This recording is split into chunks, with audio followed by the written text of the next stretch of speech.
Hola, ¿cómo están? Buenas tardes. Van llegando de a poquito, Buenas vamos tardes. ingresando. ¿Cómo Buenas tardes a están? todos. Muy bien. Hola, ¿cómo están? Hola, ¿cómo están todos? Hola. Hola, Yelén, Patricia.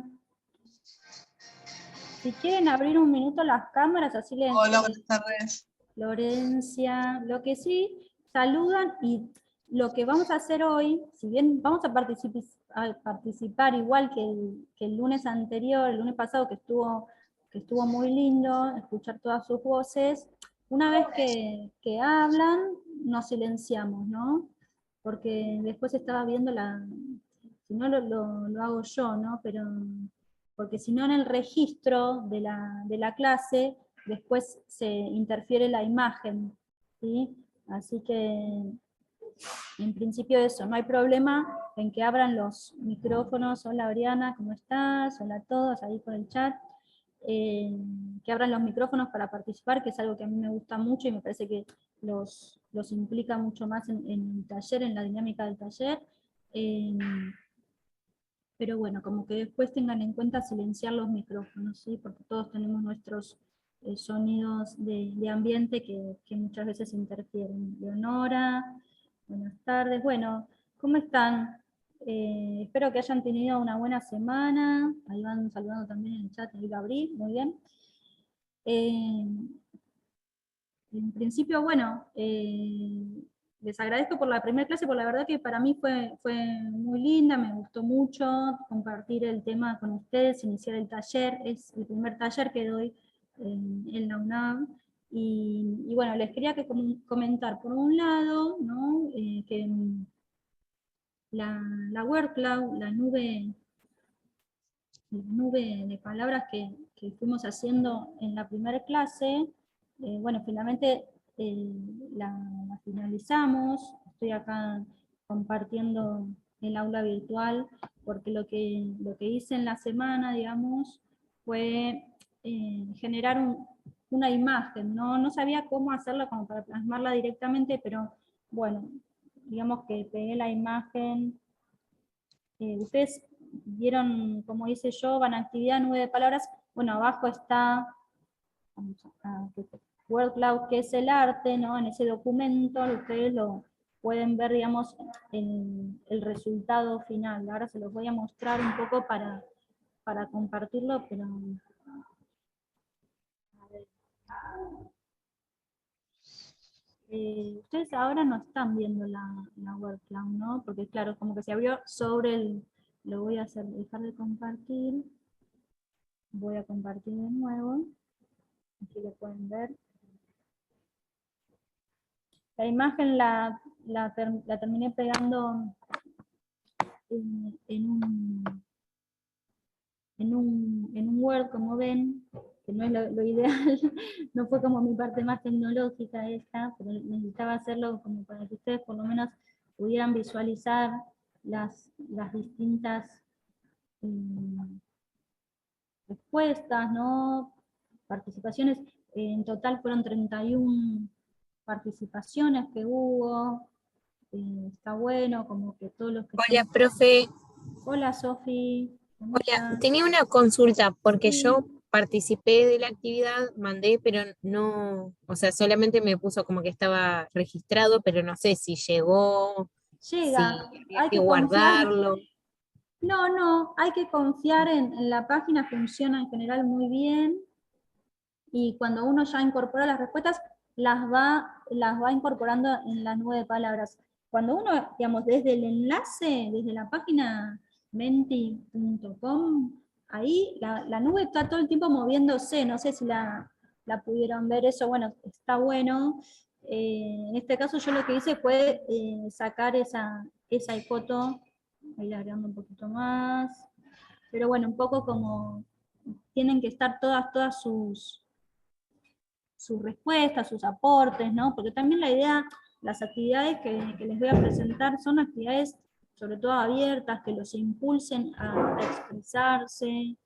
Vamos a ver que el arte es una puerta como para la expresión también de uno, y como para buscar en su interior qué nos convoca, ¿no? Yo me parece que más que, digamos, estudios históricos, vamos a ir como hacia a ese despertar, digamos, de la mirada, a ese despertar un poco en nuestro interior, ¿no? Como salir del automatismo un poco en que uno está en la rutina, y como que el arte sea ese momento de reflexión, ese momento de distensión, de contemplación, ¿no? Un poco como en ese conjunto van también las actividades que les propongo. Entonces, está buenísimo que todos participen, porque es algo que para ustedes va a ser enriquecedor, sobre todo, ¿no? Si quieren una nota a todos les pongo 10. Pero bueno, entonces bueno, un poco para mostrarles la Word Cloud, ¿no? Que la pueden ver ahí, amor visual, ahí veo la vida misma, grafitis, ¿no? Bueno, algunas aportes que no habíamos leído la otra vez, porque muchos vi que lo hicieron a lo largo de la semana. Bueno, esto lo pueden ver, está colgado en la clase 1, ¿sí? En la clase 1, debajo de la consigna, van a ver el documento y está la imagen de la nube de palabras final.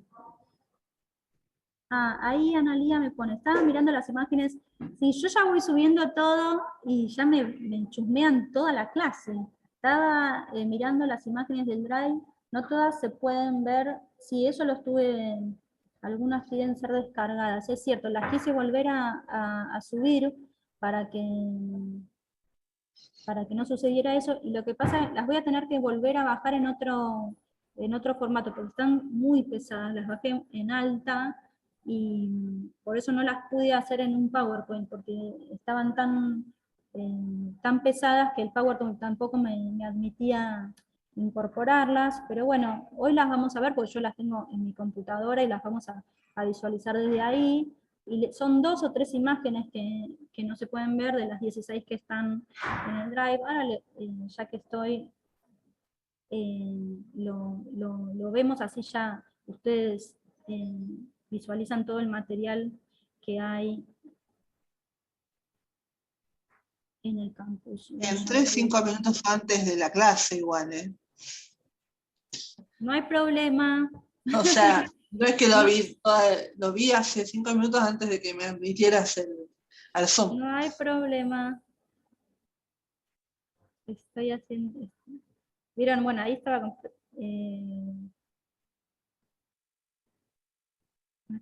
a ver. Tengo ya muchas pantallas abiertas. Acá estamos, ¿no? Bueno, esta es nuestra... Esto es lo que vimos recién, ¿no? En el campus. Y ahora, como vamos a trabajar, vamos a empezar ya con el tema de la clase número 2. Con respecto a la nube de palabras, ¿alguno más tiene algún comentario? No. Bueno, entonces en la clase 2 ustedes van a encontrar, ¿no? Me imagino que suelen recorrer, ¿no? El aula está bueno, tienen todo ahí organizado. Por un lado la presentación de hoy van a ver que continúa la presentación de la primera clase, ¿sí? Como trabajamos mucho con imágenes que tengo yo en mi computadora, no es tan extensa hoy la presentación. Por otro lado, el material de lectura, que esto lo vamos a ver al final de la clase, no se asusten porque son solo fragmentos, no es que les voy a dar a leer un montón. Y acá en material de lectura tienen link al Drive con el banco de imágenes de la clase 2. Y así como en la clase 1 yo había agregado, ¿no?, el Drive con los textos que les proponía, ¿no?, que les invito a leer, en este caso les hago el link con el banco de imágenes que vamos a ver en esta clase. Como bien comentaron, ustedes, bueno, cliquean ahí y abre el Drive. De las 16 imágenes, hay 3 que no se pueden visualizar, no las van a poder descargar, digamos, pero yo en esta semana lo voy a corregir eso, ¿sí? Pero bueno, cliquean ahí, ahora está yendo hacia ese link, van a ver clase 2, obras, ¿no? Y ahí están todas las obras, ¿no? ¿Sí? Eso es lo que vamos a trabajar hoy, y después ustedes van a poder, si quieren, descargarse. ¿Sí? Bueno. Eso es lo que van a encontrar en el aula virtual, clase número 2, ¿no? Entonces, por un lado, la presentación que trabajamos hoy, el material de lectura, y bueno, y por otro lado también vamos a trabajar con una actividad en la clase que ya está planteada ahí. ¿Sí? Lo vamos a ver en el momento adecuado. ¿Está bien? Todos lo pueden ver bien, no tienen problema para acceder al material del aula virtual. No hay problema. Bueno. Voy a silenciar, chicos, los que traten de silenciarse si no están hablando, ¿sí? Porque después en el registro eso, bueno, como decía, interfiere. Bueno, muy bien, entonces vamos a empezar, ya que estamos acá, vamos a empezar con la clase de hoy.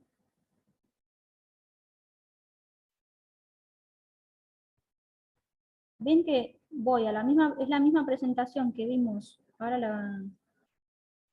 la continúo, porque bueno, era una cuestión. Quiero ahora que se visualice bien. Opción de agrandar la imagen. Ahí.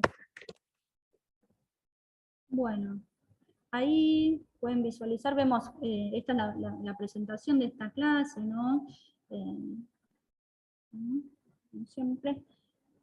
Bueno, y la semana pasada estuvimos trabajando, ¿no? El tema de qué era el arte, como una introducción general, las distintas manifestaciones artísticas, esto de que el arte no tiene una definición concreta, va cambiando en el tiempo, ¿no? Y todo esto que trabajamos la semana pasada y que fue como un intercambio muy rico que tuvimos porque salieron muchos temas en relación a eso, ¿no?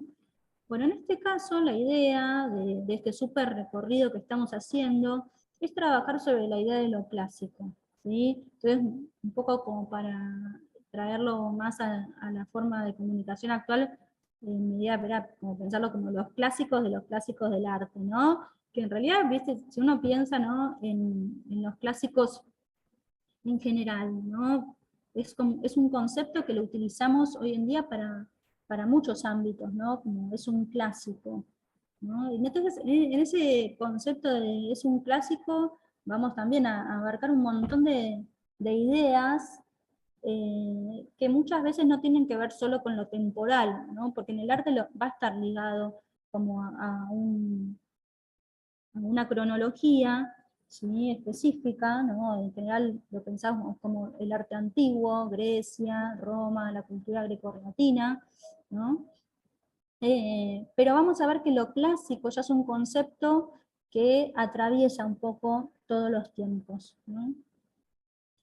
Y bueno, mi invitación un poco acá era pensar en estos clásicos de clásicos, y me sonaba quizás rompiendo el hielo como a estos compilados que hay en las radios, ¿no? Y que tenemos las tardes de clásicos, ¿no? ¿Qué nos pasa con estos temas musicales que son de hace 20 años, de hace 30 años, o de hace un montón o son también muy recientes y ya sabemos que son un clásico, ¿no? Muchas veces es lo mismo con el arte visual, es esa idea de una obra que nos convoca y que sabemos que está generando como un compendio de significados muy potente y que va a perdurar en el tiempo, ¿no? Tiene algo como de modélico, algo de un canon, ¿no? Entonces, bueno, pensando en estos temas, los temas clásicos que podemos escuchar en la radio, ¿no?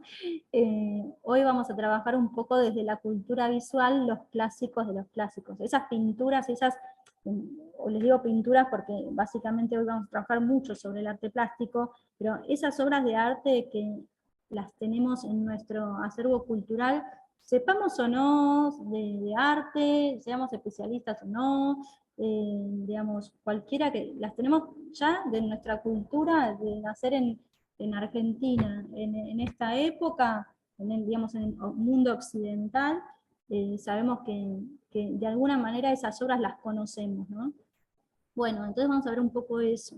Vamos a estar siempre reflexionando en torno al término de lo clásico. A mí me gusta mucho como investigar en torno a los términos y a las palabras en sí, ¿no? Porque tienen mucho que aportarnos a la hora de trabajar, ¿no? Los conceptos. Los conceptos nos hacen reflexionar, nos abren puertas, ¿no? Nos abren los ojos también muchas veces, porque muchas veces cuando vamos a un museo, a una exhibición, o mismo cuando caminamos en la calle y nuestro cerebro está, digamos, trabajando y está atento y está consciente, las ideas se conectan, ¿no? Bueno, y dentro de la clase de hoy también, digamos, con estas obras memorables, vamos a estar nombrando a estos artistas también memorables de la historia del arte. Entonces, hoy básicamente va a ser esta idea de lo clásico, y al final de la clase van a ver que yo voy a incorporar algunas obras que ya tienden al arte moderno. ¿Sí? Me voy un poco, no soy tan estricta con el término y con la temporalidad, porque después ya vamos a avanzar sobre las vanguardias, y después ya vamos a avanzar sobre el arte tecnológico. Entonces, para que los saltos no sean tan abruptos, hoy decidí incorporar también algo de arte moderno, que ya tiende a ser también un clásico, si bien no refiere a lo que es el arte grecorromano o el Renacimiento, ¿no? Que están más ligados a ese término históricamente hablando. Bueno, ¿sí? Bueno, entonces, cuando hablamos de arte clásico, en realidad, ¿no? En general, si esta palabra la buscamos en un diccionario o empezamos a ver estrictamente lo que el término quiere decir, ¿no? Como bien dice ahí, dice clásico significa primeramente en tradición clasicista digno de imitación, perteneciente a una clase, particularmente a una clase superior respecto de otra inferior. Una clase que es digna de imitación, que es modélica, que es un canon, ¿no? Es clásico lo que debe tomarse como modelo por ser de calidad superior o más perfecto. Con toda preferencia remite a la cultura greco-latina, ¿no? A Grecia, a Roma. Cuando decimos arte clásico, en general nos estamos, ¿no? refiriendo a estos términos. Si estamos trabajando desde una historia del arte o desde una referencia como tradicional, que vamos a ver también que actualmente desde los pensadores y los especialistas en arte se empieza a pensar el término de lo clásico de una forma más elástica, ¿no? Una idea de lo clásico que atraviesa los tiempos, una forma, diríamos, anacrónica, sin tiempo. El arte clásico, o lo clásico en sí, genera un canon tal, ¿no? que da lugar a una obra sin tiempo, ¿no? Que remite y convoca en todos los tiempos. Y me parece como que nosotros nos vamos a estar situando, o la perspectiva que vamos a estar tomando, ¿sí? Tiene más que ver, ¿no? con esta idea de lo clásico anacrónico que con lo clásico tradicional grecolatino. No vamos a estar, si bien vamos a trabajar sobre lo temporal, ¿sí? Me gustaría que ustedes lo tomen este término como una llave maestra, ¿no? que nos abre a ese mundo y que nos remite a esa caja donde están presentes pasado, presente y futuro. ¿Sí? Pero bueno, siguiendo un poquito más, ¿no? y ahí vemos, ¿no? la obra que vamos a ver ahí, ¿no? es Hermes, ¿no? de Praxíteles. Esta sí, ¿no? es la única imagen que vamos a ver de una obra romana, ¿no? Es una copia de época romana del original del siglo IV antes de Cristo. ¿Sí? Después vamos a trabajar específicamente con obras del Renacimiento, y posteriores, ¿no? Bueno, por ejemplo, seguimos un poquito más con esto de lo clásico, ¿no? Hegel, ¿no? Este filósofo tan importante, ¿no? Habla de lo clásico como la más perfecta adecuación entre la idea y la forma sensible, ¿no? Está esta idea de la perfecta armonía entre la idea, que es lo intangible, y lo tangible, que sería la forma, ¿no? Entonces, entre la idea y la forma está lo clásico, la perfección es lo clásico, ¿no? Y como ejemplo, Hegel pone la escultura griega, ¿no? Porque si pensamos en lo clásico, en lo que nos quedó del arte clásico, digamos, del arte griego, del arte romano, es sobre todo escultura y arquitectura, porque luego, digamos, en cuanto a pintura, mucho no llegó, ¿no? Piensen que estamos hablando de los siglos V, ¿no? Antes de Cristo, en la época clásica de Grecia, ¿no? Entonces, cuando hablamos de arte clásico, en cuanto a lo griego, sería escultura y arquitectura, ¿no? Bueno, igual sigo un poquito más con esta idea de lo clásico. Si los aburro, me hacen saber. Bueno, entonces dijimos, ¿no? Que tenía que ver con esta idea de modélico, ¿no? Que tiene que ver con una primera clase, que es digno de imitación, ¿sí? ¿Qué más? Que, bueno, es canónico, todo esto ya lo dije, estoy revisando para no dejarlos, ¿no?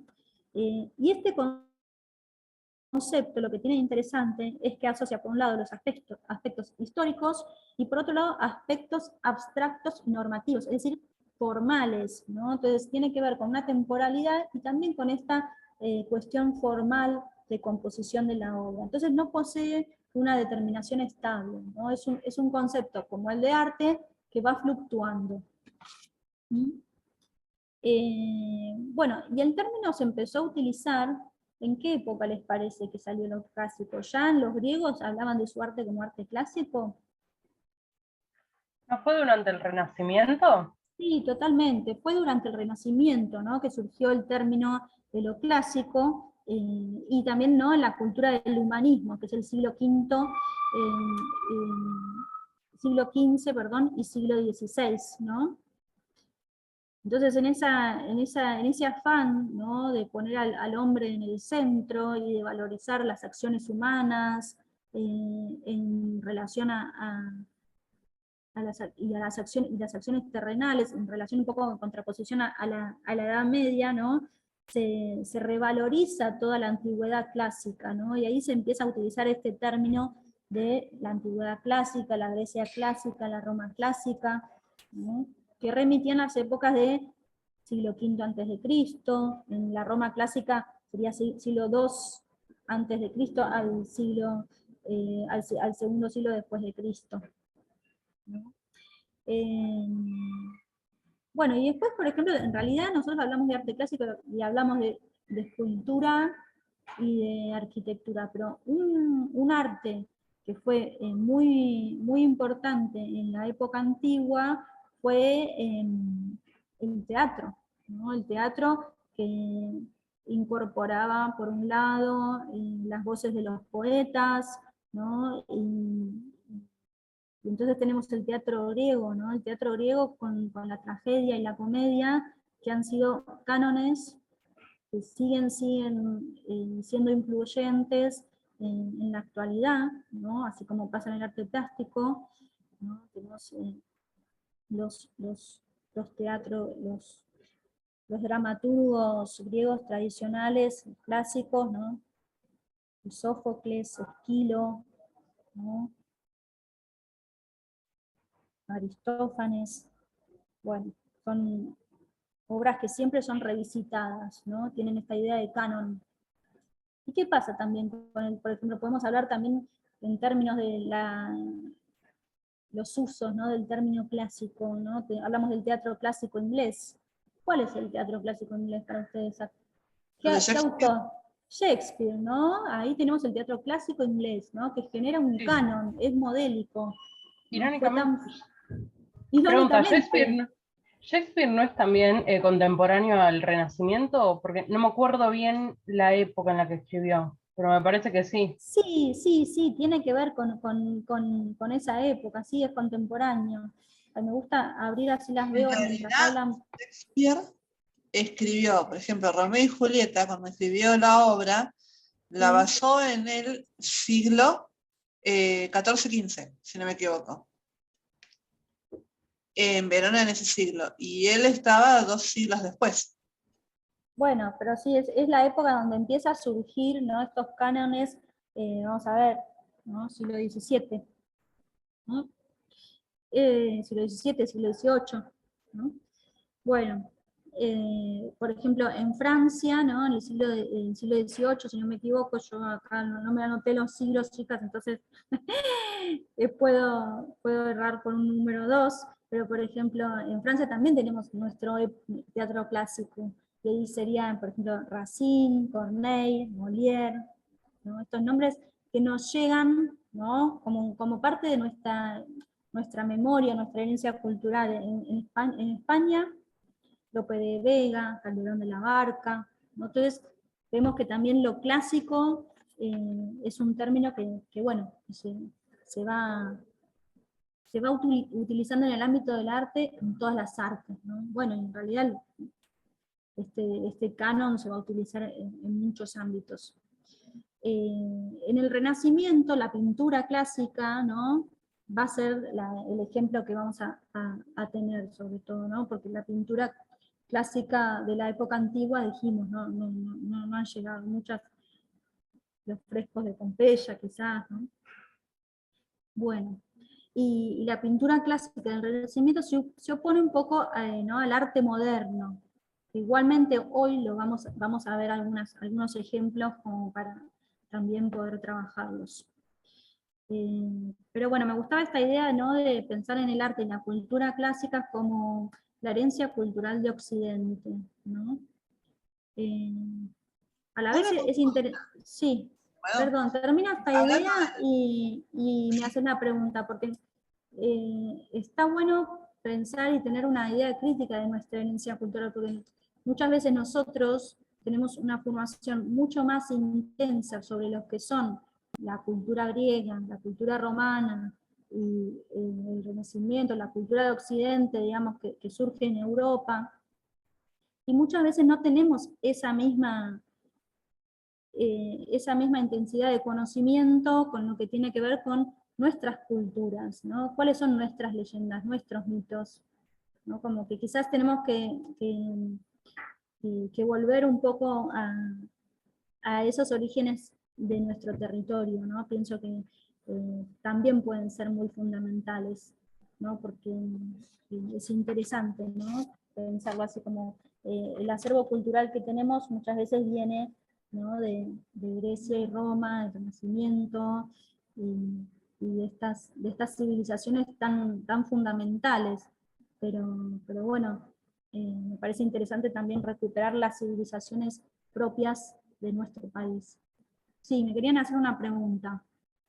sí, era relacionada justamente con lo que es la pintura y el arte clásico. Sí. Miguel Ángel, Botticelli y muchos artistas del medioevo hacían, más allá que algunas pinturas eran más realistas, muchas de sus primeras pinturas, quizás son las que muchos recuerdan, son más del estilo como si representaran las esculturas clásicas de los griegos y romanos. Bueno, sí. Por la disposición y la forma de los cuerpos, estaba viendo y recordando las imágenes que subiste a la nube, y pensando en lo que es el arte clásico y que la pintura empezó en el Renacimiento, y recordé esas imágenes. En realidad yo lo que digo es, esto igual lo vamos a ir viendo a medida que trabajemos las imágenes, ¿dale? Porque no me quiero adelantar. ¿Sí? No, a mí me llamó la atención porque es como si, o sea, se volvieran sobre lo clásico. Eso es lo que sentí. Bueno, el Renacimiento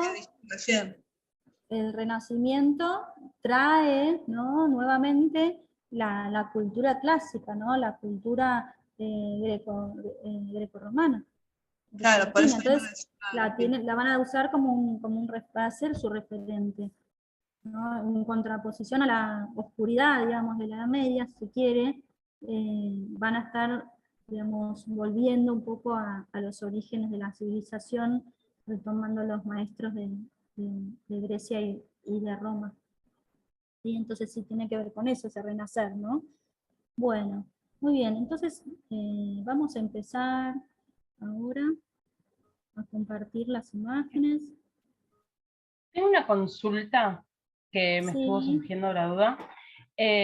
Justo cuando decías esto de que uno tiene que ser un poco crítico justamente con la herencia cultural que recibe.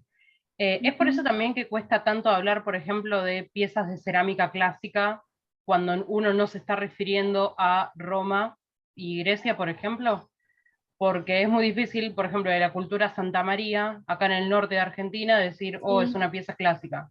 Por ejemplo, el hecho de que no se las califica de esa manera. Claro, tienen otras, y sí, digamos, dentro de lo que es la historia del arte, han sido como definidas desde otro punto de vista, ¿no? Ya el arte clásico ha sido ligado a esto, ¿no? A Grecia, Roma, sí, ya tienen otro... Pero yo El lo arte digo a nivel, yo lo digo a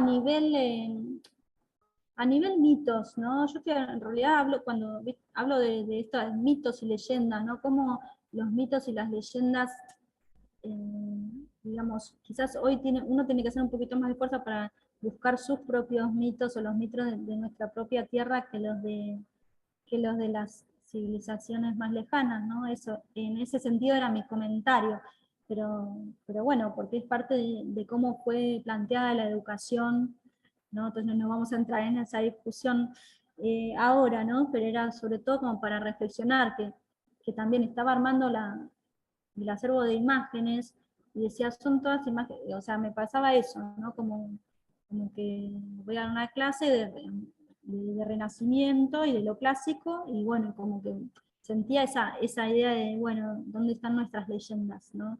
Porque hoy vamos a trabajar mucho sobre los mitos, ¿no? Porque en este Renacimiento se vuelve a los mitos y a las leyendas de Grecia, y que son como arquetípicos, ¿no? Y que nos definen. Por eso digo que el clásico vuelve todo el tiempo, porque estas figuras nos convocan actualmente. Ahora vamos a trabajar sobre esta, así vemos qué nos pasa con esta imagen, ¿no? ¿La pueden ver bien ustedes? Yo porque en mi pantalla la veo un poco tapadita por los rostros y por las funciones del Zoom. se ve bien. Perfecto. Bueno, genial. Bueno, me imagino que bueno, que la reconocen. Es el nacimiento de la diosa Venus. Sí, muy bien, ¿no? De Botticelli. Y esta obra que es de 1484, me van a ver pisteando, chicas, porque yo con los números y todo, tengo mis notas acá, ¿sí? Así que me van a ver que estoy siempre refiriéndome un poco a las notas para, para ir siguiendo, ¿no? Bueno, es una obra importantísima, ¿no? Del Renacimiento, pero sobre todo me interesaba, ¿no? Esta idea de que es una obra que la vimos 1000 veces antes de saber que fue del Renacimiento, ¿no? La hemos visto en tazas, en remeras, en postales, ¿no? Hemos visto como recortada la imagen de la Venus, ¿no? Digo, el arte es esto, lo que hablábamos la semana pasada, nos llega mucho antes de conocer la obra, en la cultura en que vivimos actualmente. Quizás las estudiantes de historia del arte o de diseño y demás tienen ese bagaje cultural, ¿no? Pero digo, los que vienen desde otros ámbitos, me resulta interesante esto, de que son obras que nos llegan, que vienen hacia nosotros, ¿no? Un poco al modo de John Berger, en modos de ver, como el arte y las imágenes nos vienen al encuentro, ¿no? Bueno, estaba mirando ahí el mensaje del chat. Bueno, ¿algún comentario sobre esta obra? ¿No? ¿Qué ideas nos surgen de esta obra? Cuando vemos esta obra, ¿qué nos pasa? La imagen de Venus transmite mucha paz.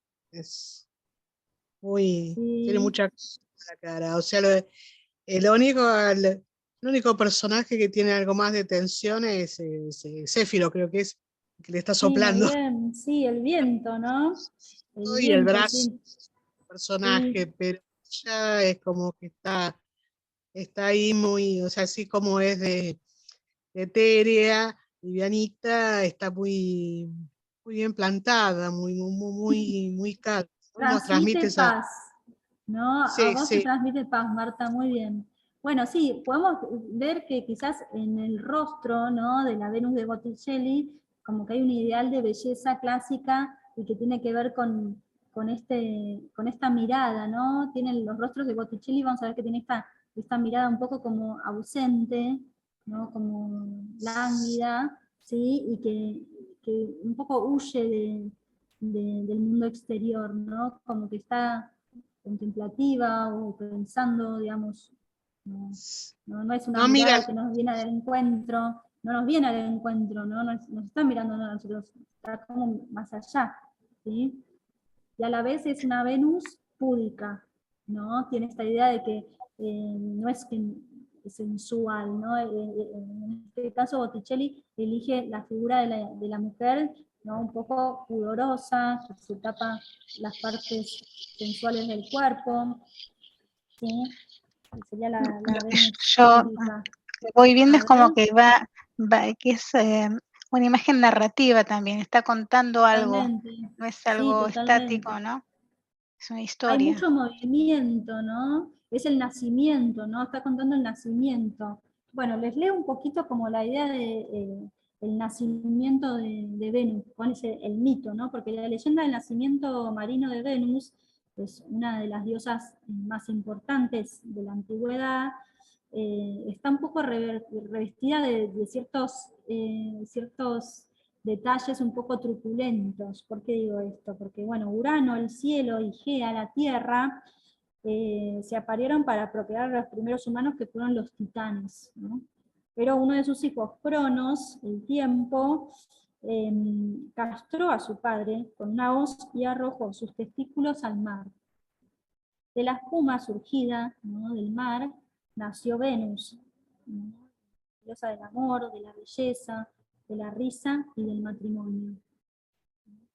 Allá vemos también el viento del oeste, ¿no?, a Céfiro, como decían bien, que es una figura masculina, ¿no?, fuerte, ¿sí?, y que está con su aliento, ¿no?, e impulsa a Venus hasta la costa, ¿no? Por otro lado, tiene en sus brazos a Cloris, que nuevamente se va a llamar Flora, la señora perpetua de las flores, ¿no? Y Cloris fue raptada, ¿no?, por Céfiro, y él se enamoró de su víctima y logró, se casaron finalmente y ella se convirtió en Flora, ¿no? Después ellos, tanto Céfiro como Flora, están rodeados de rosas, ¿no? La rosa también es un símbolo del amor, ¿no? Y que nació en el mismo momento del nacimiento de Venus, se dice.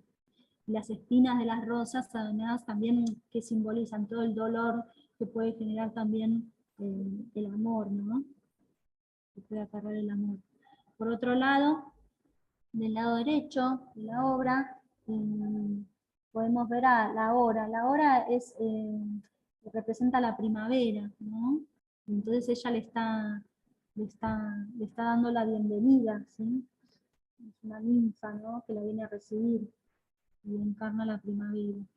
En cuanto al movimiento del mar, ¿sí?, ustedes pueden ver como ese pequeño oleaje que hace Botticelli, ¿no? Que no intenta imitar la figura de las olas, sino que hace un motivo, ¿no? Genera un motivo con esa ave corta que hace, ¿no? Y que se va haciendo cada vez más chiquito a medida que se aleja el paisaje del mar, y se van como moviendo, ¿no?, cerca de la diosa. Esas recortas se van transformando, como para dar esa idea de movimiento, ¿no? Es como la llegada de la diosa a la orilla. Se dice que llegó a Pafos, en Chipre, ¿sí? Otros dicen que llega en Citera, frente a la costa de Grecia, ¿sí? Y ambas están consagradas al culto de Venus, ¿no? En cuanto a la leyenda, también tenemos esto, ¿no?, como las múltiples voces, ¿no? Bueno, fue un cuadro, clásico, podemos decir, de la historia del arte, por el cual empezamos, porque me parece como una obra muy, muy emblemática, fue revolucionario en su época, ¿no? Fue como la primera pintura renacentista a gran escala, que tuvo como tema un tema exclusivamente mitológico. Acá está esta idea de no retomar los mitos retomar también las referencias formales del clasicismo, ¿no? De la época clásica. En este caso la diosa Venus está pensada más que como una obra plástica, como una escultura, ¿no? Muchas veces se pensaban estas figuras como en referencia a esculturas griegas que los artistas estudiaban, ¿no? Los renacentistas estudiaban estos referentes griegos, ¿no? Clásicos. Entonces las figuras muchas veces remiten a las obras de esa época, ¿sí? También nos remite a este mundo como de ensueño y de poesía, ¿sí? Bueno, sí, es una obra como muy romántica, ¿no? Muy poética, la primavera, el amor, es como todo soñado, ¿no? Hay personas, digamos, se dice que si Botticelli viviera hoy en día, trabajaría para Vogue, ¿no? Porque es como la Lo que pasa es obra que romántica perfecta. él tenía la modelo que tenía él era muy bella. Hay retratos de ella, no me acuerdo ahora el nombre. Realmente era muy linda. Sí. Quería decir algo formalmente, que la Dale. figura de Venus marca la única vertical. O sea, en el Totalmente. mar marca una horizontal, la vertical, y las otras figuras la enmarcan en diagonales, ¿no? Y la Ujú. concha sobre la que nace también está marcando diagonales, como rayos que se abren, ¿no? O sea, ella le hace un efecto estático, y las otras, todo lo demás, un efecto dinámico. Totalmente. Sobre Sí, todo sí. esa tela de la primavera Sí, y los rayos hermosa. de la concha. Que va a cubrirla, ¿no? Un poco frente a la pose púdica, ¿no? Sí, es totalmente. Ella tiene esa postura estética y el dinamismo está dado por todo el entorno. Buenísimo. Bueno, hay un montón, ¿no? Bueno, después los colores suaves del cuadro, ¿no? Hay muchos dorados, ¿no? Vemos estas cabelleras que suavizan, encima generan como se realza la belleza de los rostros, ¿no? Hay una estructura ósea que está muy presente en Botticelli, estas narices alargadas, las mandíbulas marcadas, ¿no? Bueno, como ciertos rasgos que podemos seguir investigando, ¿no? El dorado es como un color que se va dialogando, digamos, en todas las partes de la obra, en la cabellera de Venus, en el naranjo, en el árbol del naranjo, en los juncos que están acá adelante, ¿no? Que también un poco nos hacen pensar a esa pose de la Venus, en estos pequeños, ¿no? Como ese pequeño dinamismo que le da al ojo los toques de color. ¿Sí? Bueno, pero tenemos no sé, les estuvieron viendo muchas obras, así que vamos a ir pasando. La idea es un poco como conversar juntos con estos clásicos de clásicos, ¿no? Porque lo que les traje es como los hits vamos a ver hoy. Yo estoy con la radio, chicos. Bueno, seguimos un poco más porque quiero que lleguemos a poder ver un poco todo, ¿no? Bueno, ¿qué me van a decir acá, no? Tenemos la Gioconda, ¿no? O la Mona Lisa, y fue realizada en 1505 aproximadamente, cerca de ese año, y es el retrato de Lisa Gerardini, esposa de Francesco del Giocondo. Por eso, ¿no? se la llama la Gioconda también, ¿no? Y es una obra, digamos, relativamente pequeña, ¿no? Tiene 77 centímetros de alto por 53 centímetros de ancho, ¿no? Y para lo pequeña que es, ha generado, ¿no? múltiples historias, ¿no? Leyendas y demás. La de Botticelli, como para que era una obra mucho más grande, ¿no? 172 centímetros de alto por casi 3 metros de ancho, ¿no? está bueno empezar a pensar también en las dimensiones de una obra, en la parte material de la obra, porque nosotros al ver las imágenes muchas veces perdemos esa dimensión, todas tienen el mismo formato casi, ¿no? Piensen que ahora estamos un poco entrando en el Louvre, ¿no? Y mirando la Mona Lisa, esa pequeña obra pintada sobre una tabla de madera, ¿no? Y estamos ahí en el Louvre y estamos mirando esta obra. Sí, querían Bueno, comentar, chicas. sí, ¿se sabe cuánto tiempo tardó Botticelli con el nacimiento de Venus? Y no sé bien cuánto tiempo realmente tardó Leonardo, perdón, en pintar la Leonardo, Gioconda. mira, la Gioconda, vamos Tardó directamente muchos acá años. porque tardó muchos años, sí, ¿no? Eso se puede, algunos lo dicen en ciertos trazos, ¿no? Donde se ve como ciertas características del trazo que tienen que ver con, por ejemplo, la manga, tiene que ver con como los trazos de la obra temprana, ¿sí? De Leonardo, y después ya el esfumato y demás ya tienen que ver con su obra tardía. Así que se dice que tardó varios años, ¿no? Que hasta aproximadamente 1510 no la terminó la obra, ¿no? Y yo le dije que tiene como fecha de aproximada, circa 1505, ¿no? Habrá tardado alrededor de 5 años, ¿no? Y si bien es una obra que fue encargada como un retrato ¿no? a Lisa Gerardini, esposa de Francesco del Giocondo, ¿no? A la vez también Leonardo era tan perfeccionista que se dice que quizás deja de ser un poco el retrato de esa mujer en particular para ser como su idea de belleza perfecta, ¿no? Su ideal de belleza, ¿no? Como que un poco juega también con eso. Bueno, y de esta obra también, ¿no? Nos pasa lo mismo un poco con la anterior. Son obras que nos han llegado, ¿no? Y han sido reproducidas y fragmentadas en 1000 formatos, ¿no? Y bueno, las conocemos un montón y sabemos que son esas obras irreemplazables, ¿no? Bueno, Leonardo fue un gran artista del Renacimiento, quizás ustedes ya saben muchas cosas de él, ¿no? Fue pintor, escultor, arquitecto e ingeniero, ¿no? Y fue uno de los talentos más prolíficos del Renacimiento.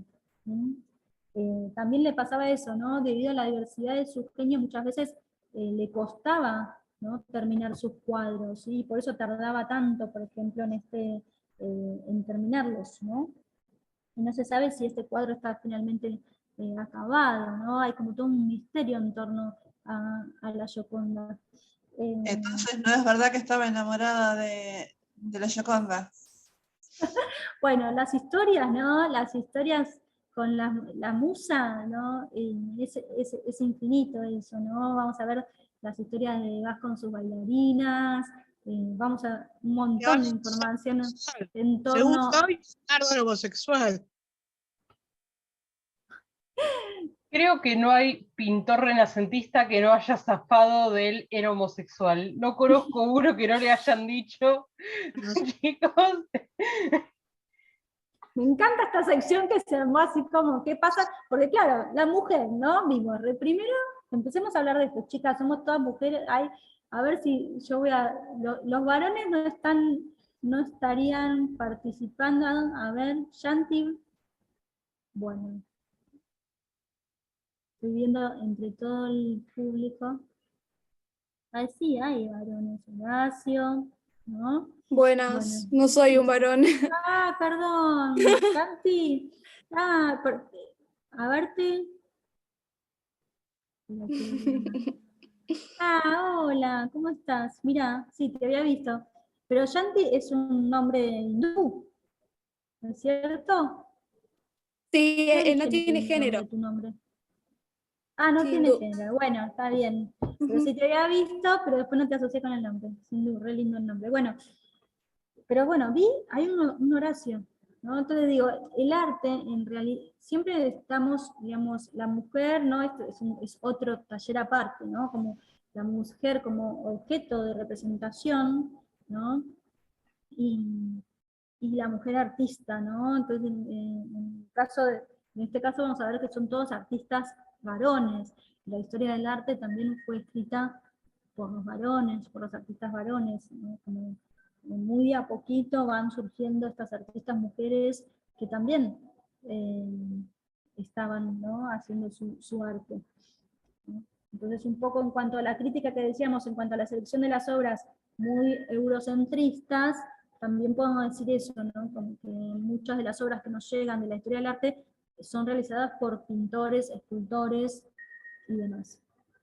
Y la mujer tiene ese lugar el de ser mirada, ¿no? El de ser pintada, el de ser esculpida, ¿no? Bueno, un poco lo que trabajaba el texto que trabajamos la semana pasada. Bueno, ¿qué pasa en cuanto al paisaje? Un poco para ir nombrando algo de esta obra, más allá de si estaba enamorado de ella. Seguro que se enamoró de ella. Yo digo, ¿cómo no se va a enamorar de ella? ¿5 años o más? En cuanto al paisaje, ¿no? Hablemos, porque digo, si hablamos de amor, yo creo que si uno se enamora, obviamente, ¿no? Después de tanto trabajo. Pero digo, en cuanto al paisaje, Era un puente. Perspectiva aérea. Perspectiva aérea, me gusta que me tiran, ¿no? Hay una idea de perspectiva. Es un paisaje un poco como imposible, ¿no? Porque si vemos el horizonte, no sé si ven la flechita, el horizonte del lado derecho, ¿no? Es superior al horizonte del lado izquierdo, ¿no? No están los dos en el mismo nivel, digamos que el paisaje confluiría en el lugar donde está el rostro de la Gioconda, ¿no? Y por un lado tenemos un paisaje de agua rocoso, y por otro lado tenemos acá un puente, ¿no? El acueducto, como la única, acá hay un camino, ¿no? Como el paisaje es como misterioso, podríamos decir, que también influye en este halo de misterio que rodea a la figura de la Gioconda. Por otro lado también, ¿sí? Que el horizonte, o sea, visto desde el frente de la pantalla izquierdo, vaya hacia la mejilla y ojo izquierdo, y el otro sobre la línea horizontal, directamente, del lado derecho de la mirada de la Gioconda, uno en diagonal y el otro en horizontal. Y sí, no es un horizonte perfecto, ¿no? Como que... es que al verlo así pensé... Uno es más bajo que el otro. Claro, o sea, siempre se tiene esto de que la Gioconda parece que según de dónde lo estés mirando, que siempre te sigue con la mirada. Siempre te sigue, sonríe, a la vez este paisaje también nos hace como remitir la mirada a las comesuras de los labios, ¿no? Y por eso digo, la forma del paisaje es la que nos da esa sensación. Y un poco sí, ¿no? Un poco sí, ¿no? Un poco sí, esa forma del paisaje nos genera esa vitalidad, como ese flotar que tiene también la Mona Lisa, ¿no? Como estar... También tiene que ver con la armonía, tipo la armonía de los colores. Los colores. ¿Qué colores usó? Usó como una paleta de colores mucho más sombría, ¿no? que los de sus contemporáneos, ¿no? Y se ve como este tono, el tono verdoso que quizás vemos un poco, se le adjudica a las primeras restauraciones que un poco limpiaron los colores que había utilizado. Disculpe, yo había leído hace un par de años que decían que Leonardo da Vinci atrás de la Gioconda pinta el ciclo del agua. O sea, empieza el río, atrás hay unas cataratas y después las nubes. Bien pinta un tema, digamos, científico en una pintura renacentista que estaba como medio prohibido en aquella época. Ese tema que tenía Da Vinci con la ciencia y todo eso, lo tenía bien oculto por atrás de la pintura. Bueno, el agua es un motivo que le interesa un montón, y está buena esa interpretación también, ¿no? Como que genera esas dos lecturas, ¿no? Como por un lado está la idea del retrato como un género quizás tradicional, por encargo, ¿no? Y por otro lado, como ese otro estudio en el paisaje, ¿no? Un poco escondido, un poco velado. Bueno, esa... Perdón. Sí, no, iba a decir que está buena la interpretación, esa nunca la había escuchado, y está bueno pensarla más que nada teniendo en cuenta la persona que fue Leonardo da Vinci, Claro. y justamente la invención que generó. A ver, Y el no, científico. el hombre no estaba, era científico, el hombre no Sí. estaba Bien aislado. atrás de ella se nota bien unas nubes bien densas, que es la lluvia que se aproxima, ¿no?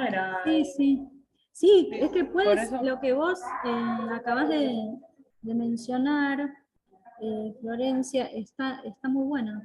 Bueno, pensar que, bueno, él también, ¿no? Como decíamos, fue inventor, tenía múltiples intereses, la biología, la fisiología, la hidráulica y la aeronáutica, ¿no? Inventó el primer tanque e incluso diseñó una máquina de volar, en mis apuntes, ¿no?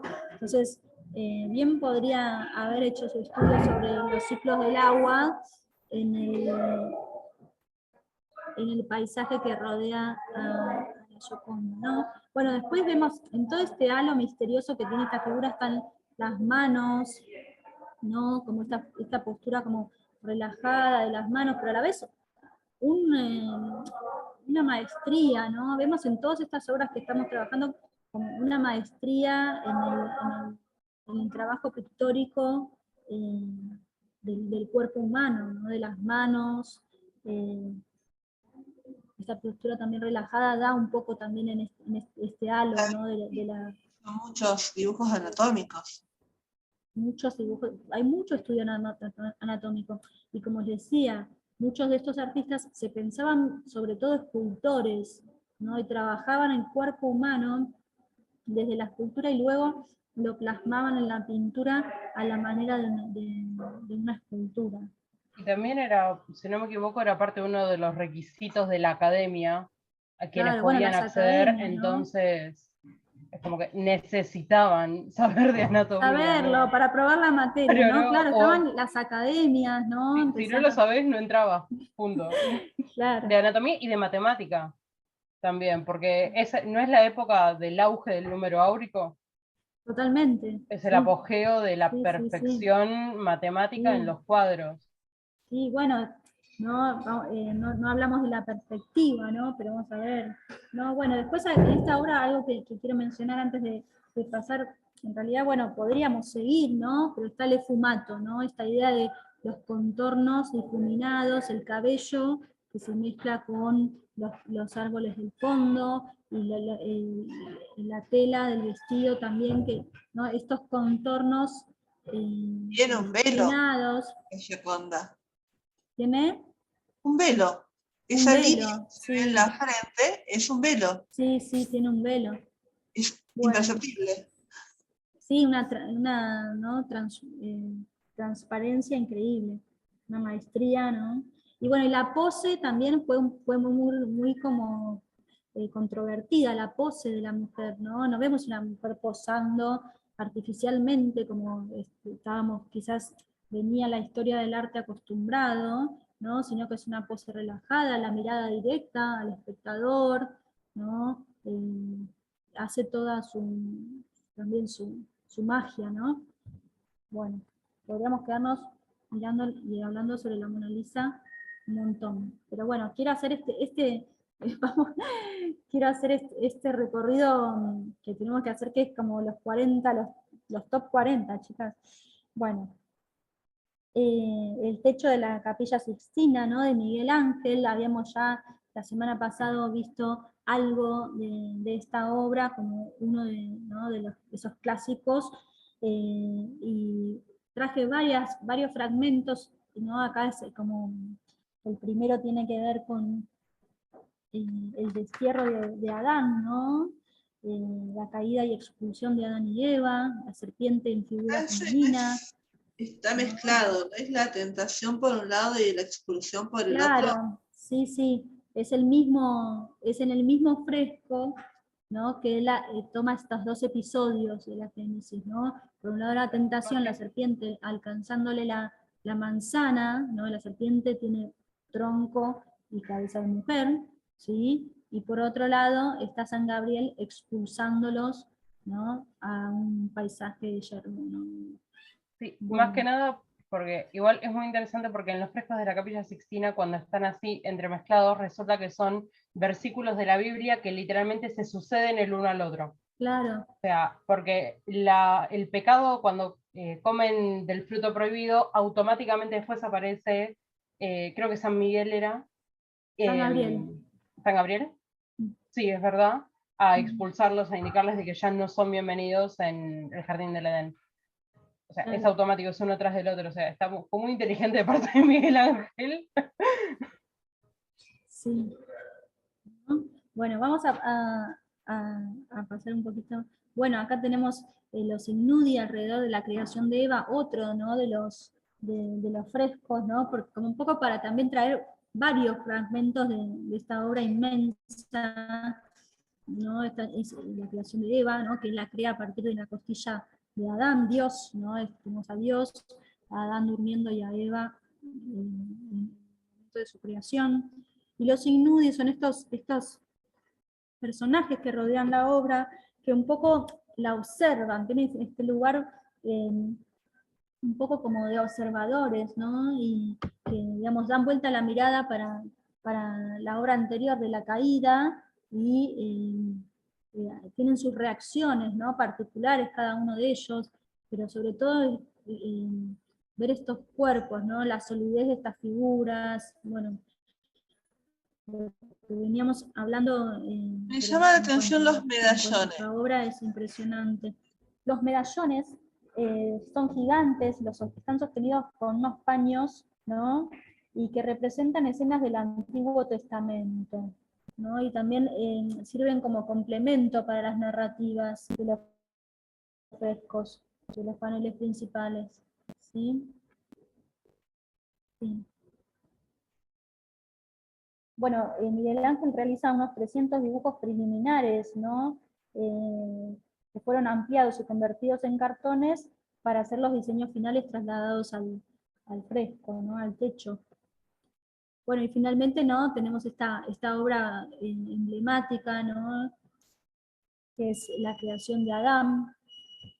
Sí, por un lado, vemos, es una de las imágenes, ¿no? También podemos decir, ¿no? De las más famosas del arte occidental, ¿no? Tiene que ver con este carácter elevado, ¿no? En esta obra podemos hablar de canon, de belleza, ¿no? Del arte como lo elevado, como lo espiritual, ¿no? Todo lo que veníamos hablando la semana pasada, y bueno, ¿no? Como que actualiza todos los valores espirituales, ¿no? Esta idea del arte, sí, ligada a esa idea del espíritu sobre todo, ¿no? Acompañando a Dios, además de los querubines, hay una mujer. Sí, hay una mujer.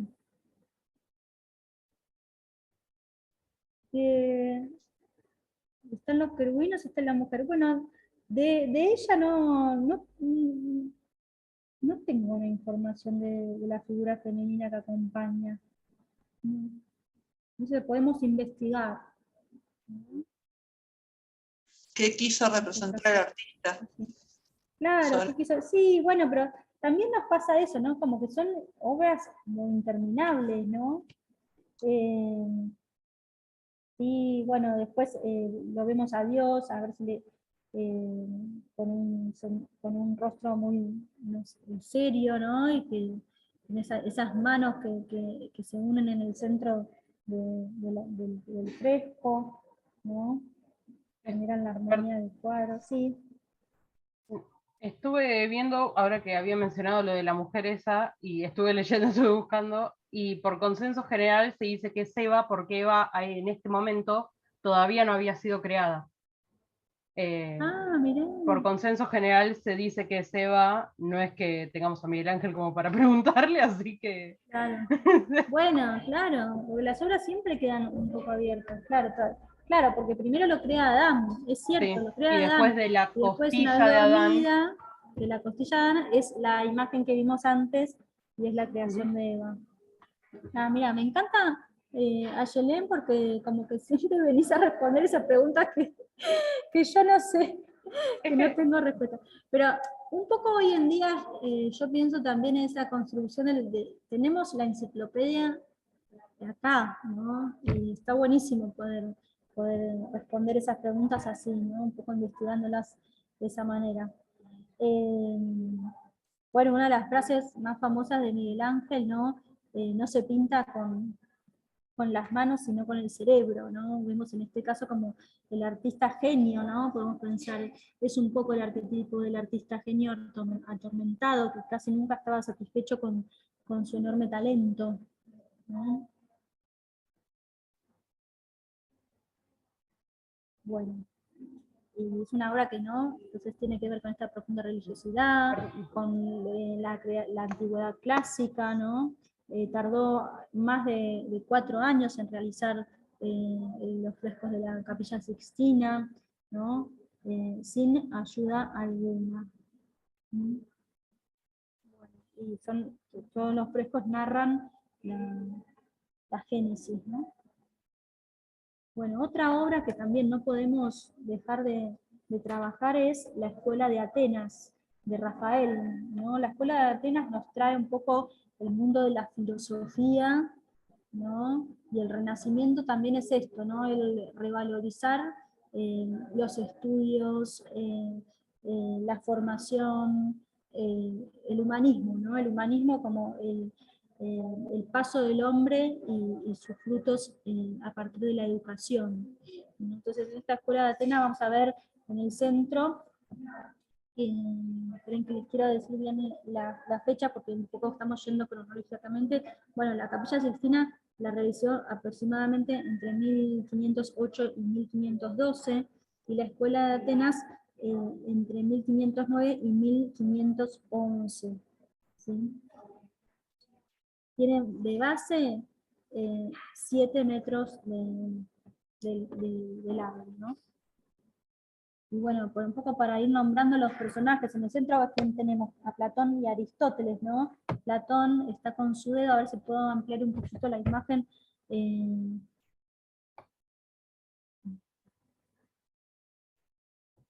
¿No? Vemos acá. Todavía va llegando gente. Bueno, apuntando, ¿no? Hacia arriba con el dedo, Platón, y Aristóteles con la mano un poco apuntándose a la tierra, como estas dos formas de pensar la filosofía, ¿no? Uno más idealista y el otro, Aristóteles, un poco más terrenal, ¿no? La filosofía natural y empírica, ¿no? Lo que lo caracteriza, ¿no? Y bueno, y vemos estas agrupaciones, ¿no? De filósofos, de maestros, ¿no? Que son los máximos exponentes de esta gran disciplina que se inició en Grecia en el siglo V antes de Cristo, ¿no? Cuando Rafael pintó esta obra tenía solo 25 años y no era muy conocido, ¿no?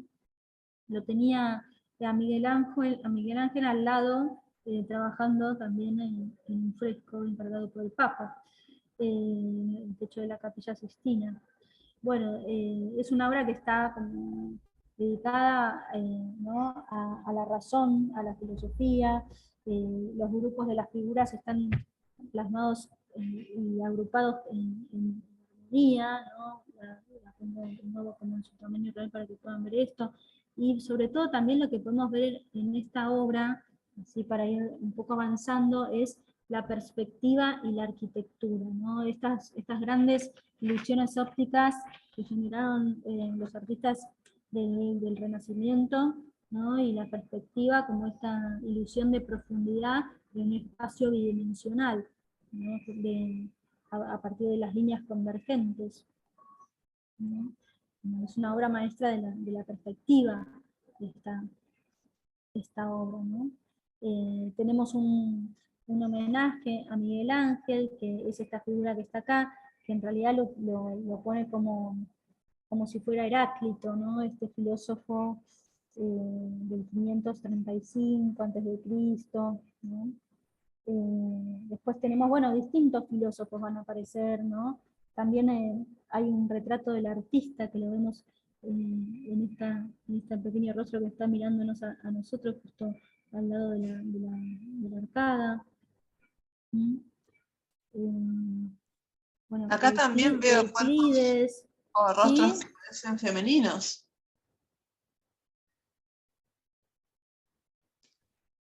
Rostros femeninos. A ver, estoy viendo la obra original. Y en principio yo veo, sí, hay Túnica blanca. acá la musa, sí, ¿no? Como la musa, las figuras femeninas en general siempre están, ¿no? Siendo como...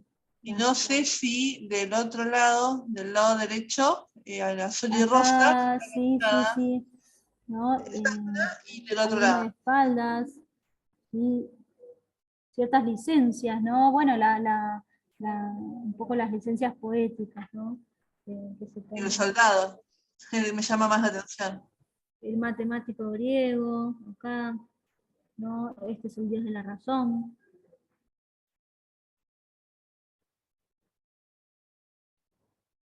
Bueno, les dije Heráclito, está Diógenes, Euclides, ¿sí? La diosa de la sabiduría está de este lado. Bueno, es una oda a la Atenas clásica, ¿no? Y a la filosofía, ¿no? Y es como uno de los estandartes del Renacimiento, ¿no? Esta idea de revalorizar los valores del humanismo. Muchas veces también lo que pasaba con los artistas es que estaban inscritos también en estos movimientos filosóficos, en estos movimientos de pensamiento, ¿no? Muchas veces estaban... Quiero pasar a la otra imagen.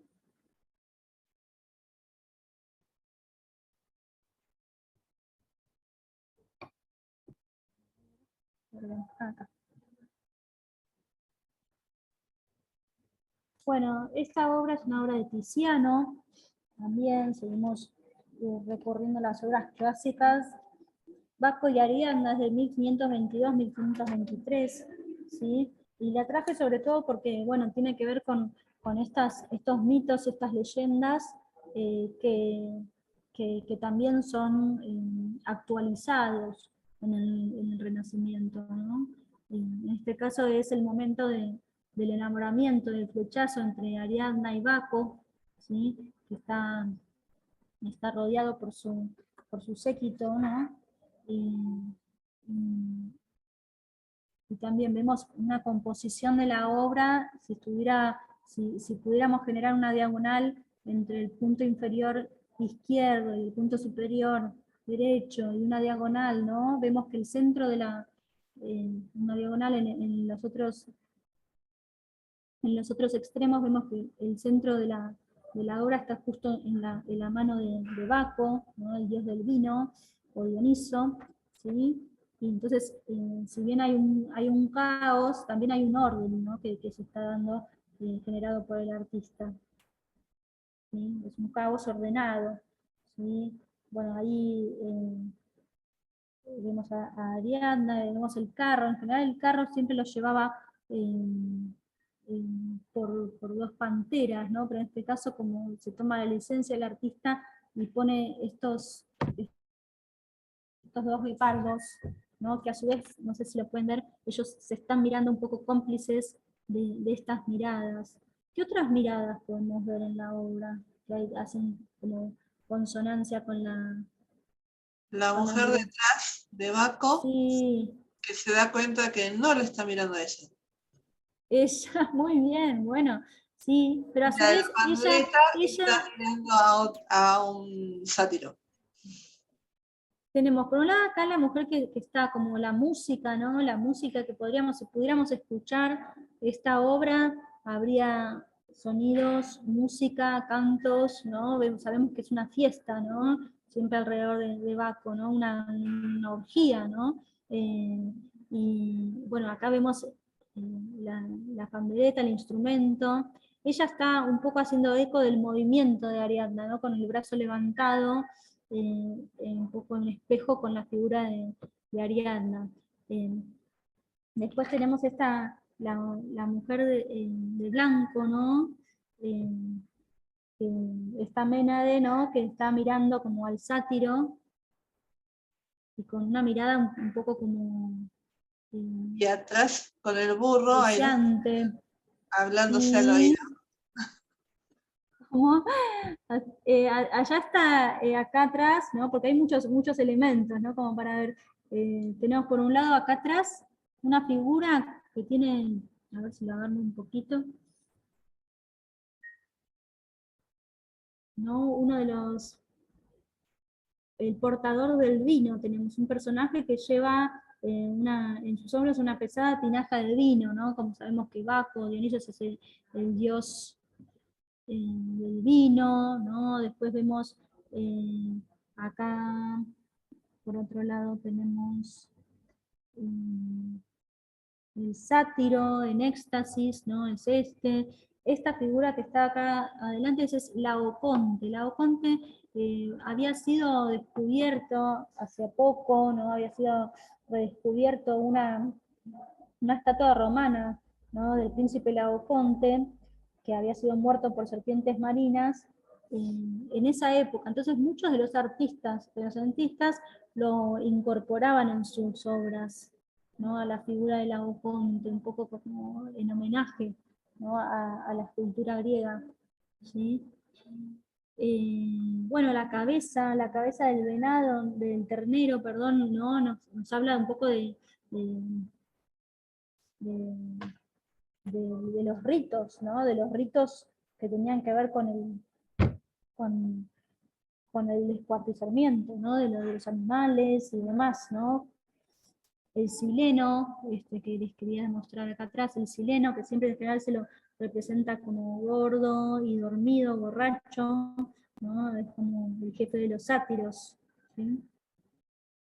Bueno, pero es un poco como esto, ¿no? Nuevamente empezamos con el nacimiento de Venus como un tema mitológico, y en este caso también, ¿no? Ariadna, que había sido abandonada por Teseo, su amante, tiene un giro, digamos, en su vida a partir del encuentro y el enamoramiento con Baco, se terminan casando y ella termina convirtiéndose en diosa.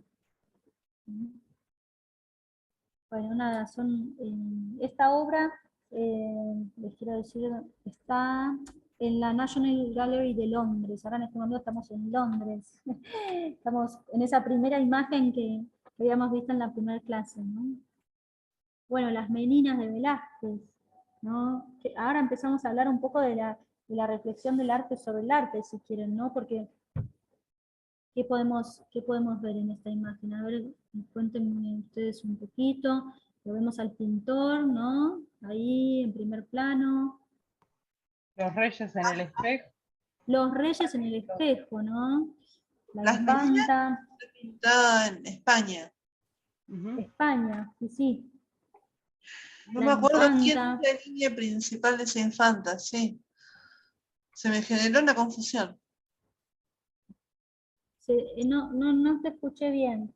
Que no me acuerdo quién es la infanta que está representada en el centro. Margarita, ¿no se llamaba?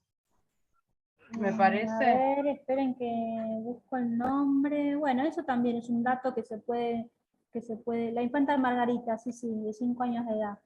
Sí.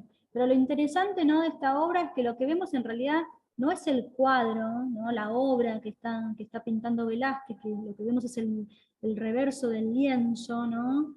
Y el motivo de ese cuadro, ¿no?, sería el retrato de la pareja real, lo que se ve en el reflejo del espejo por detrás, ¿no? Sino lo que estamos viendo es la antesala de la pintura, ¿no? Al artista que está rodeado de la infanta.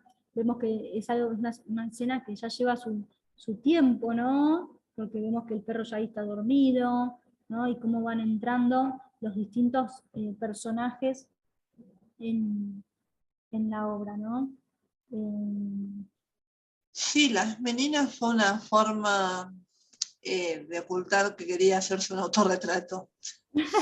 Puede ser, ¿no? También, ¿no? Él quería Empezamos... estar incluido en el retrato y la manera de pensarlo, cómo lo organizó, fue de esta forma, como si fuera la antesala al retrato, que se vería en el lienzo que se ve ahí en la imagen, y de esa manera él pudo poner su rostro, se pudo pintar, incluir. Pudo hacerse una autorretrato, como decís vos, sí.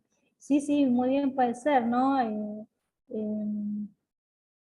Bueno, es una obra muy rica, ¿no? Entonces es como que hay un doble retrato en este caso, ¿no? Podríamos hablar de un doble retrato, como Felipe IV y la reina, que aparecen en el espejo del fondo, como bien dijeron ustedes, ¿no? Y después tenemos por otro lado el retrato de la infanta Margarita, del pintor, y de todo el séquito que lo rodea, ¿no? También esas obras inolvidables, ¿no? Seguimos un poquito, me adelanto porque se nos está yendo la hora y quiero seguir avanzando. Bueno, el asesinato de Marat, ¿no? Esta obra habla de los valores de la Revolución Francesa, ¿no? Jacques-Louis David, es una obra ya posterior, ¿no? Bueno, las meninas no dije el año es 1656, ya estamos avanzando un poco más en los siglos, y la muerte de Marat, de Jacques-Louis David, ¿no? De 1793, nos está trayendo ¿no? como tema la Revolución Francesa. Adelanto un poquito más para que podamos seguir trabajando juntas. El pintor en su taller, ¿no? Esta es una obra de Jean Vermeer, que es de 1665, ¿sí? Esta obra se encuentra en Viena, en el Museo de Viena, y también es una obra muy interesante, que un poco, si queremos, la podemos asociar a la de Velázquez, ¿no? Porque lo que se está trayendo como tema es la obra dentro de la obra, ¿no? Por un lado vemos al artista que está pintando la musa de la historia, ¿no? Que es a Clio, ¿no? La vemos ahí, muy posicionada, ¿no? Como concentrados los dos en su trabajo, pero a la vez nosotros, como espectadores, estamos invitados a esta escena, ¿no? De intimidad, del trabajo del taller del artista. Vemos el telón en la primera, acá, ¿no? Bien delante el telón, vemos la silla, como si nos invitara a sentarnos un poco ahí, a visualizar la escena desde ese lado, ¿no? Me parece como una obra hermosísima, que trabaja como con esta intimidad del trabajo del artista, que tiene miles de detalles, ¿no? Que también uno puede trabajar un montón. Este artista también es un artista que es muy, muy importante. En general, muchas veces nos podemos recordar esa obra del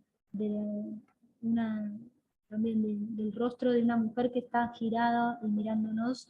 Bueno, después se las busco para mostrárselas, quizás esa la tienen más en la cabeza. Acá vemos una máscara sobre la mesa, ¿no? Que la mesa nos apunta un poco a la figura de la modelo, ¿no? Y la máscara un poco como esto, como la idea del arte, ¿no? Como representación, como ilusión, como doble de la realidad. Bueno, podemos seguir trabajando, ¿sí?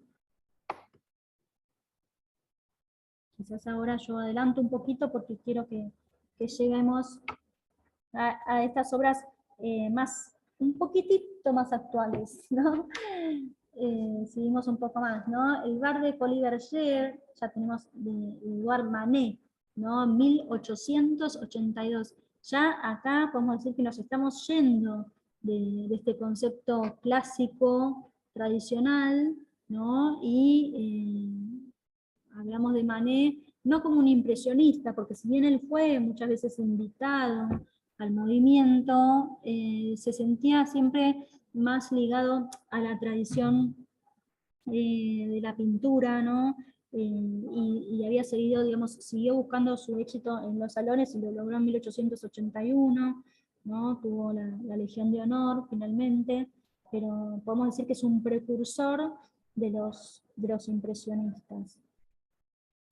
Y en este caso, ¿no? Tenemos la obra El bar de Paul Berger, que nos trae un poco el tema de la noche parisina, ¿sí?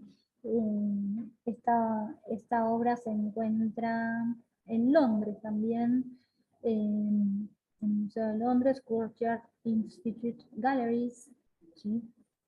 Y tenemos la figura central, ¿no? de la camarera, con este rostro pensativo, un poco ensimismado, ¿sí? Y por otro lado, ¿qué es lo que se ve detrás? Es un espejo. Es un espejo, muy bien, ¿no? Lo que vemos es el reflejo en el espejo, y que muchas veces no sabemos cuánto tiene de sueño, cuánto tiene de realidad, ¿no? Porque, por ejemplo, si vemos el reflejo de las botellas, no coincide específicamente con las botellas que están dispuestas en el frente de la obra, ¿no? Por ejemplo, lo señalo, ¿no? Como que no coincide el reflejo en muchos casos. O en este caso, por ejemplo, vemos el reflejo de la figura de la camarera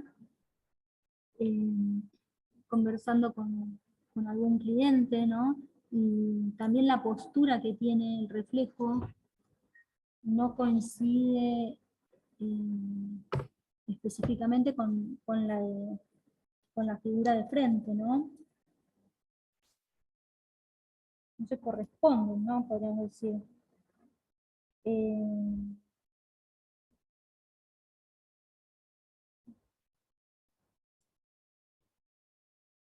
No, bueno, entonces empezamos con estas licencias poéticas, ¿no? Y además, bueno, si pensamos a partir de la representación de la figura humana, la pincelada ya cambia, ¿no? Se nota mucho más, digamos, no se busca esta solidez escultórica que veíamos en los clásicos del Renacimiento, ¿no? Sino que en este caso ya la realidad se hace más fluctuante, como en el reflejo, sobre todo del fondo, vemos estas figuras borrosas, ¿no? El detalle, por ejemplo, del acróbata, ¿no? Acá en la parte superior, que parece que está ahí un poco para divertir a nadie, porque ni ella ni el resto de las personas estaría como mirando el acto del acróbata, ¿Qué ¿no? año estaba hecha esta pintura? Esta fue hecha en 1882. Y el nombre es El bar. El bar de Paul Berger. El bar de Paul Berger. Parece un teatro. Bueno, porque en este caso, ¿no? Paul Berger, ¿no? También, claro, tenían espectáculos y demás. Un poco habla de la temática de la noche parisina, ¿no? Y también A ver. habla de lo que era digamos, el ambiente en donde supuestamente está ubicada. No nos olvidemos que estamos hablando de la época del apogeo del Moulin Rouge, por ejemplo. Totalmente, claro, Eran es esa espacios, época. claro, eran eso es lo que espacios. quería ver. Porque dijeron, esto del Moulin Rouge no es por el nombre de la obra, pero sí tiene típica representación del burlesque. Claro, sí. Era la época y era el lugar, justamente. La zona de París, Montmartre, nada. La bohemia, ¿no? Claro. Sí. Bueno, tiene que ver con esto, ¿no?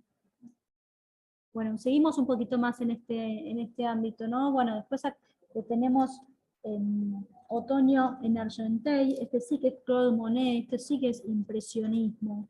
Acá vemos como el paisaje, ¿no? No tanto como es en realidad, o como el artista sabe que es, sino como él lo ve, ¿no? Está esta exploración en el impresionismo, ¿no? De la incidencia de la luz, ¿no? En los objetos, en la percepción. Pensemos que los artistas se empiezan a distanciar, ¿no? de esta representación de la realidad y de dar solidez a sus figuras y a sus paisajes, y se busca más la mirada del artista, ¿no? Nos vamos alejando de este canon, ¿no? Se va rompiendo el canon.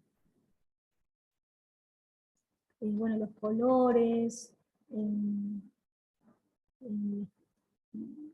tiene como los trazos de la pincelada, ¿no? En este caso ya se ve como el trabajo el trabajo del artista, contradiciendo un poco la idea del clasicismo. ¿Sí? La fotografía había sido, ¿no?, inventada hace muy poco tiempo, entonces también esta nueva tecnología los desligaba de la necesidad de representar esos paisajes tal cual uno sabía que eran, ¿no? La técnica influyendo en el arte nuevamente. ¿Sí? Me apuro un poquito más. Bueno, hablamos de Degas y el mundo parisino, ¿no? El ballet, como también como este clasicismo que vuelve, pero en este caso en la danza, siendo representado, ¿no? Bueno, también una obra que podemos decir que la hemos visto mil y una veces, ¿no? Les quiero decirles, la clase de danza de Degas es de 1873 y 1875, y está en el Museo d'Orsay de París. Y en esta línea, ¿no?, y inevitablemente tenemos, vamos a ver esta obra de Van Gogh, ¿no?, La habitación en Arles, de 1889, se encuentra en el Museo d'Orsay, en París, y según él, ¿no?, fue una de sus mejores obras. La pintó una y varias veces, tiene varias versiones de esta misma obra, y bueno, también podemos hablar mucho, pero me gustaba introducir tanto a Monet, Manet, Van Gogh, como artistas que vienen a romper con la idea de lo clásico, que son artistas que dejan su marca, que generan un estilo propio, reconocible, y que a lo largo del tiempo terminan siendo clásicos, en el sentido anacrónico, ¿no?, de la palabra, en este sentido abierto del concepto que vamos a estar trabajando, ¿no? Si vemos hoy en día una pintura de Van Gogh, vamos a pensar como en esta idea de la expresión, ¿no?, de la pura expresión del artista, del trazo, de la intensidad de los colores, de la intensidad de ese trazo, de la marca, ¿no?, como ya una idea de posimpresionismo en este caso, que se hace su lugar en el acervo de la cultura, ¿no?, de la historia del arte. Entonces, Ay, como perdón. que son estas No, obras iba a hacer un paréntesis. Dale. Ahora que estamos justamente con Van Gogh. Dale. No tiene que ver, pero hay una exposición muy linda que se está haciendo en este momento en el campo argentino de polo de Van Gogh, del Museo Oficial de Van Gogh de Ámsterdam. Y nada, fui el otro día, es una experiencia fantástica. Creo que las entradas siguen a la venta, así que bueno. si a alguien le interesa, búsquenlo en internet, sale enseguida. Y es fantástica. Es más, tiene, por ejemplo, una reproducción de esta pintura, pero con elementos reales, y uno puede pasar, tocar, digamos, convivir dentro del cuadro. Sí. Bueno, seguimos un poquito más porque, bueno, y finalmente no podía dejar de ponerlo, porque como la clase que viene vamos a hablar de vanguardias, quizás podemos empezar por cubismo, ¿no? Pablo Picasso, 1937, Guernica, ¿no? Y hablando de desestructurar la figura humana, ¿no? El cubismo en este caso, ¿qué hace? ¿No? Como multiplica los puntos de vista posibles. La perspectiva lo que nos hacía era, en un punto de vista idealizado, generaba esa profundidad. Bueno, en este caso, los cubistas y Picasso a la cabeza nos están diciendo que un objeto puede ser visto de una y mil puntos de vista posible, ¿no? Y entonces vamos a ver esos rostros con los ojos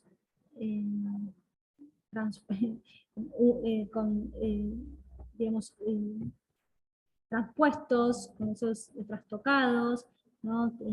Y es una obra que en este caso nos habla de la Guerra Civil Española, ¿no? Entonces el artista también como un comprometido políticamente, ¿no? Iba a decir eso, se muestra toda la crueldad de la guerra española en esta obra.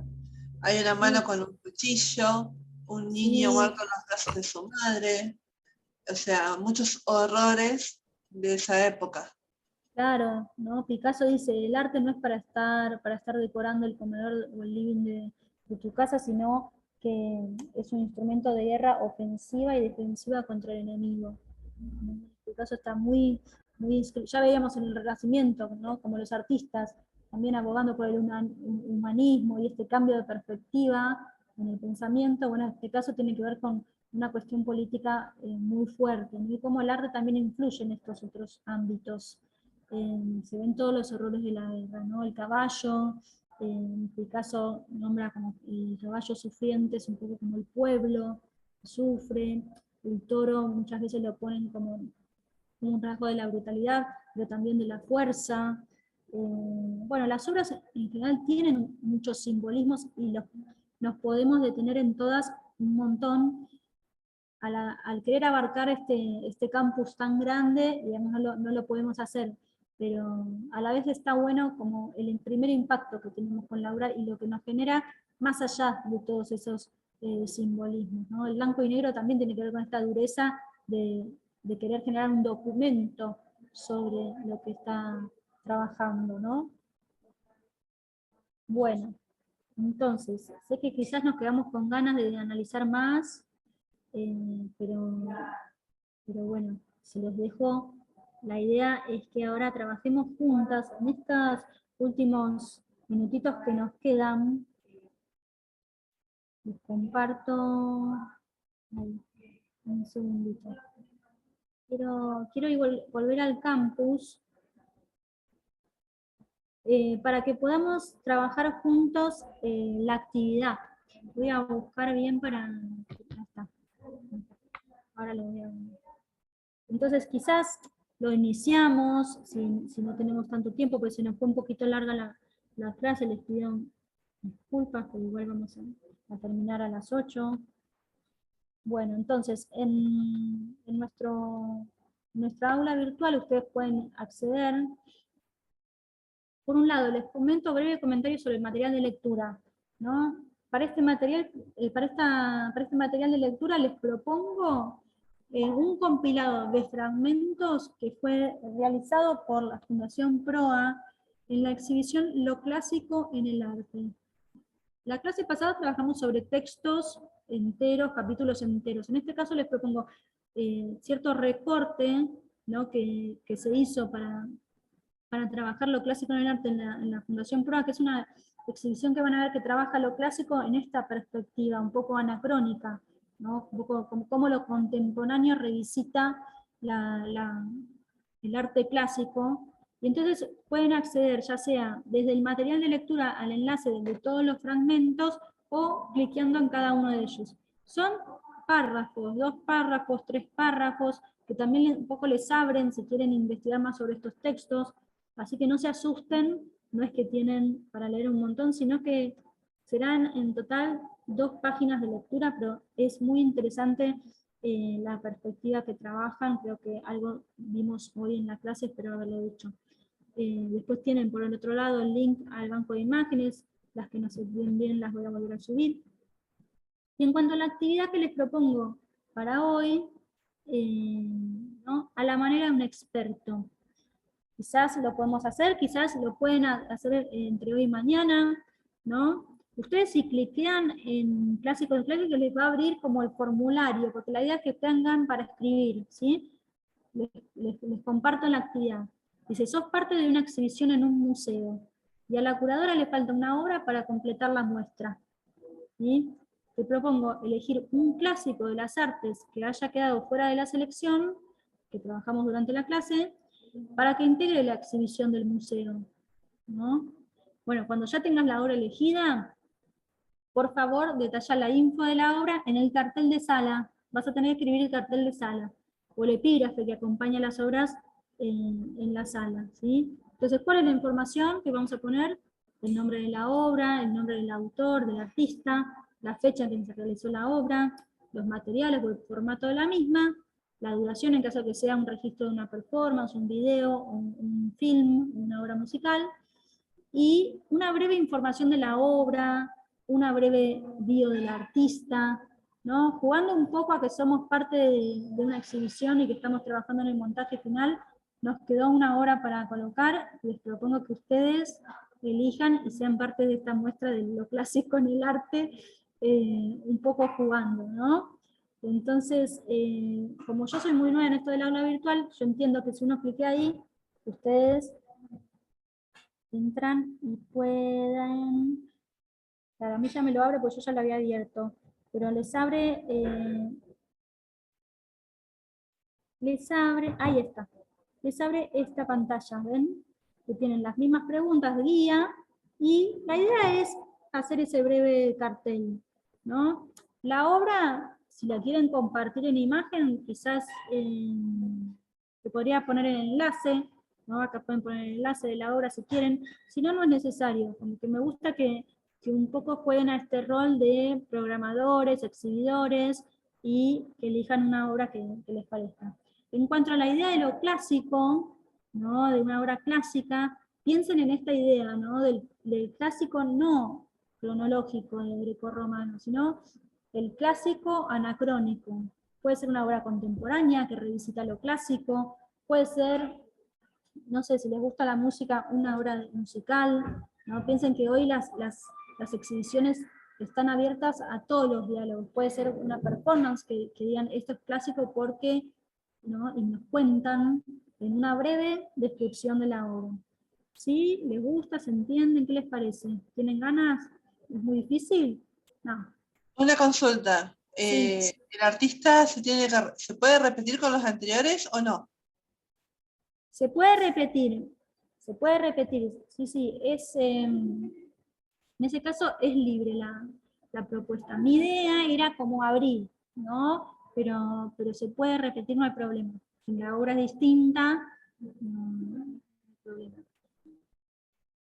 Bueno, entonces, como hoy nos queda poquito tiempo, nos quedan 10 minutos, les propongo, ¿sí? Que se hagan un ratito, quizás ahora, ¿no? Y la hacen y la van completando, ¿sí? Y si no, yo lo voy revisando en la semana para que lo puedan hacer. ¿Les parece bien? ¿Sí? Bueno. Bueno, espero que les haya gustado. A ver si entendí. Elijo una obra clásica y a mí me gusta. Sí, elegís una obra clásica que a vos te guste, pero Florencia, la idea es como pensar lo clásico en un espectro más amplio, ¿no? No tanto en Grecia y Roma y en el Renacimiento, sino esta idea de obras que revisitan lo clásico, o obras clásicas también, como dijo Analía, ¿no? Puede ser obras de autores que trabajamos, ¿sí? Pero también podemos pensar como en estos artistas que toman temas clásicos y los actualizan, ¿no? Doy esa amplitud. Si les resulta eso muy complejo, no hay problema, elegimos alguno que a vos te convoque desde esa idea, ¿sí? Piensen un poquito, quizás pueden un poco rastrear, ¿no? Investigar, ¿sí? ¿Les parece bien? Ya que, por ejemplo, les doy como una pista, ¿no? Para empezar a investigar. ¿Dónde podemos investigar? En los sitios de los museos. Por ejemplo, yo les pasé el enlace a Fundación Proa, ¿no? Fundación Proa es un centro de exhibición contemporáneo, ¿no? Pero, por ejemplo, cuando le pasé el enlace a esos materiales de lectura, dicen, a ver cómo era la muestra, entonces van a la exhibición y tienen todas las obras, ¿no? O van al Museo de Bellas Artes, por ejemplo, como dijo Aye, ¿no? Fue a ver la muestra de Van Gogh. Van Gogh, obviamente, no es un artista clásico, pero podemos tomar ciertos valores de lo clásico, porque la curaduría finalmente es eso, ¿no? Como cómo generar narrativas a partir de la selección de las obras, ¿no? Trabajen, la idea es eso, cómo trabajar, digamos, este concepto de manera plástica, de manera elástica, ¿sí? Que no nos rigidice lo clásico, al contrario, que nos lo actualice, ¿sí? Es un poco esa idea, espero no marearlas. Bueno, muchas gracias por estar presentes, ¿sí? Cualquier duda me escriben, yo intento responder rápidamente, ¿sí? Y hagan las actividades que creo que les van a resultar interesantes. ¿sí? A los que no participan mucho, por lo menos que me pueden mostrar la cámara, así les veo las caras. Pero bueno, nos vemos la semana que viene para hablar de vanguardias. Así que, bueno, los espero ahí, ¿sí? El lunes a las 6 de la tarde. Muchas gracias, espero que les haya gustado la clase de hoy. Y gracias por participar, los aportes. Gracias a ustedes. Gracias, buenas tardes. Gracias. Hasta Gracias. luego. Nos vemos. Chao. Chao, chao.